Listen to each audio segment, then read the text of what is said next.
Nous sommes très heureux d'avoir pu participer aux matinées de l'industrie. C'était pour nous une opportunité de pouvoir parler d'un portfolio important du groupe qui est l'énergie et plus précisément de l'énergie de transition. Donc l'énergie de transition, c'est principalement les solutions qu'on a en thermosolaire, qui est un palier important du portfolio.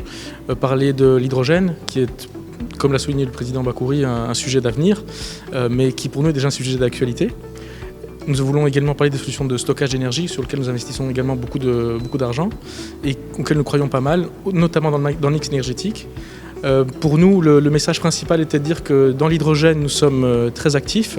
Nous venons de nous marier avec une société asiatique chinoise de premier plan, avec laquelle nous avons créé une nouvelle unité de production et qui est destinée à servir une bonne partie du marché de l'hydrogène qui est actuellement beaucoup plus présent en Asie, mais à travers laquelle nous pourrions créer des références ailleurs.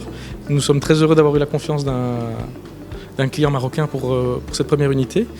Je suis sûr qu'elle nous donnera l'opportunité d'en donner plus.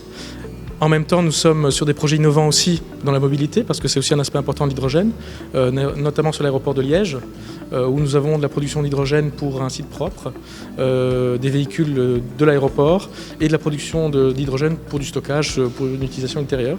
Donc, pour nous, globalement, le message que je souhaite qu'on retienne, c'est que John Cockerill est une entreprise qui a plus de 200 ans d'expérience, qui est un acteur technologique majeur, qui a des solutions d'avenir, notamment dans l'hydrogène, notamment dans le stockage d'énergie et dans le CSP, le thermosolaire. Donc si on peut retenir ça et avancer à partir de ce pas-là, nous avons fait un grand pas. Et bien pour nous, ça nous donne l'opportunité d'adresser en une seule fois un nombre important d'acteurs industriels, d'acteurs énergétiques, sur des solutions sur lesquelles nous travaillons, sur lesquelles nous investissons, et de sentir le débat sur ce sujet-là, parce que, comme je vous le dis, pour nous, et comme ça a été souligné plusieurs fois dans les exposés, il y a des choses qu'on teste, il y a des choses qu'on regarde, il y a des choses sur lesquelles les gens sont attentistes, et il y en a d'autres qui sont plus entrepreneuriales et qui risquent.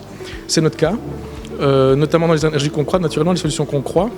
Donc le message que je souhaite faire passer, c'est que ce type de journées doivent continuer, parce qu'elles permettent d'avoir un débat ouvert, très transparent, et qui nous permettent de rencontrer des personnes qu'on n'aurait pas forcément rencontrées dans un autre cadre.